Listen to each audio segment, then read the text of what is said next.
ಮಂಗಳೂರು ಮಾತಾ ಅಮೃತಾನಂದಮಯಿ ವಿದ್ಯಾಲಯಂನಲ್ಲಿ 63ನೇ ಕನ್ನಡ ರಾಜ್ಯೋತ್ಸವವನ್ನು ಸಂಭ್ರಮದಿಂದ ಆಚರಿಸಲಾಯಿತು. ಮಂಗಳೂರಿನ ಹೆಸರಾಂತ ಶಿಕ್ಷಣ ಸಂಸ್ಥೆಗಳಲ್ಲಿ ಒಂದಾಗಿರುವ ಮಾತಾ ಅಮೃತಾನಂದಮಯಿ ವಿದ್ಯಾಲಯಂನಲ್ಲಿ 63ನೇ ಕನ್ನಡ ರಾಜ್ಯೋತ್ಸವವನ್ನು ಅರ್ಥಪೂರ್ಣವಾಗಿ ಆಚರಿಸಲಾಯಿತು. ಈ ವೇಳೆ ಕಾರ್ಯಕ್ರಮದ ಮುಖ್ಯ ಅತಿಥಿಯಾಗಿದ್ದ ಗೋವಿಂದ ದಾಸ್ ಕಾಲೇಜಿನ ಉಪ ಪ್ರಾಂಶುಪಾಲರಾದ ಪ್ರೊಫೆಸರ್ ಪಿ ಕೃಷ್ಣಮೂರ್ತಿ ಅವರು ಧ್ವಜಾರೋಹಣ ನೆರವೇರಿಸಿದರು.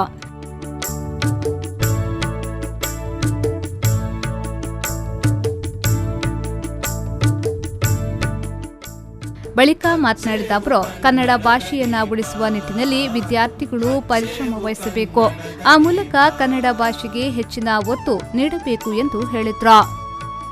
ಕನ್ನಡ ನಾಡು ನುಡಿ ಇವುಗಳ ಬಗ್ಗೆ ನಮಗೆ ಅಭಿಮಾನ ಬೇಕು.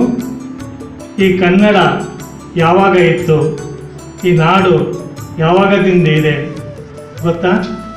ಈ ನಾಡು ಭೂಮಿ ಪ್ರಾರಂಭ ಆದಾಗಿನಿಂದ ಇದೆ ಅಲ್ವಾ?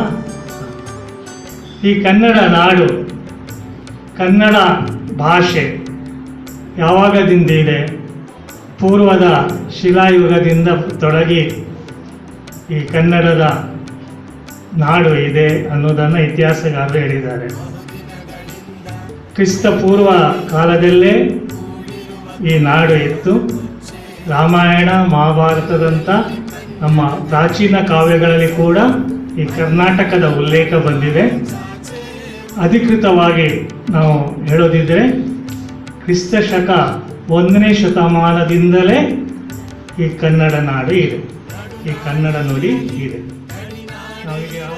ಶಾಲಾ ವಿದ್ಯಾರ್ಥಿ ಅನುಪಯ್ಯವರು ಕನ್ನಡ ರಾಜ್ಯೋತ್ಸವ ಆಚರಣೆಯ ಮಹತ್ವದ ಬಗ್ಗೆ ಭಾಷಣ ಮಾಡಿದ್ರು. ಕಾರ್ಯಕ್ರಮದಲ್ಲಿ ಶಾಲಾ ಉಪಪ್ರಾಂಶುಪಾಲೆ ಅನುಪಮಾ ರಾವ್ ಅವರು ಮಾತನಾಡಿ, ಮಾತಾ ಅಮೃತಾನಂದಮಯಿ ಸಂಸ್ಥೆಗೆ ಜಿಲ್ಲಾ ಮಟ್ಟದ ಕನ್ನಡ ರಾಜ್ಯೋತ್ಸವ ಪ್ರಶಸ್ತಿ ಲಭಿಸಿರುವುದಕ್ಕೆ ಸಂತಸ ವ್ಯಕ್ತಪಡಿಸಿದ್ರು. ವಿದ್ಯಾರ್ಥಿಗಳು ಪ್ರಾರ್ಥನೆ ಹಾಗೂ ನಾಡಗೀತೆ ಹಾಡಿ ಕಾರ್ಯಕ್ರಮಕ್ಕೆ ಶೋಭೆ ತಂದುಕೊಟ್ರು. ವಿದ್ಯಾರ್ಥಿನಿ ಮನ್ವಿತಾ ಹಾಗೂ ವಿದ್ಯಾರ್ಥಿ ಗುರುಪ್ರೀತ್ ತಮ್ಮ ಹಾಡಿನ ಮೂಲಕ ಕನ್ನಡ ನಾಡು ನುಡಿಯ ಸೊಬಗನ್ನ ಬಣ್ಣಿಸಿದ್ರು.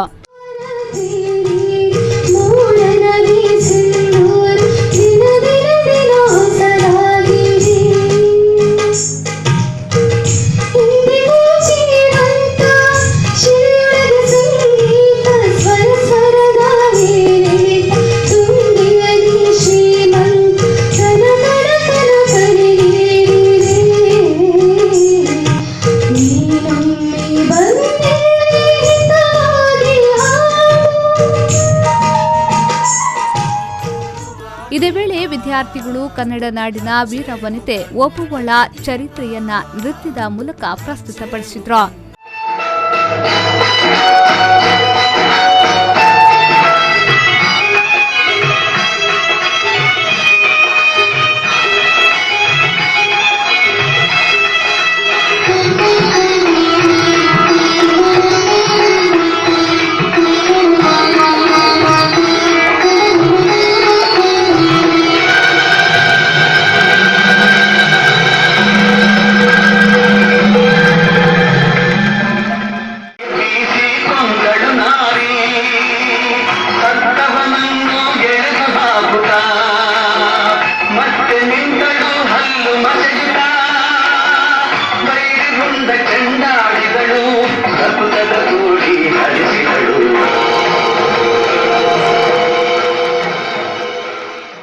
ಮಾತ್ರವಲ್ಲದೆ ವಿದ್ಯಾರ್ಥಿಗಳಿಗೆ ರಸಪ್ರಶ್ನೆ ಕಾರ್ಯಕ್ರಮ ನಡೆಸಿ ವಿಜೇತರಿಗೆ ಬಹುಮಾನ ವಿತರಿಸಲಾಯಿತು.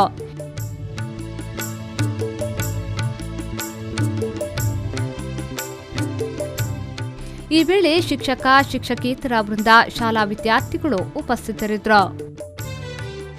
ನ್ಯೂಸ್ ಬ್ಯೂರೋ ವಿ4 ನ್ಯೂಸ್ 24/7 ಮಂಗಳೂರು.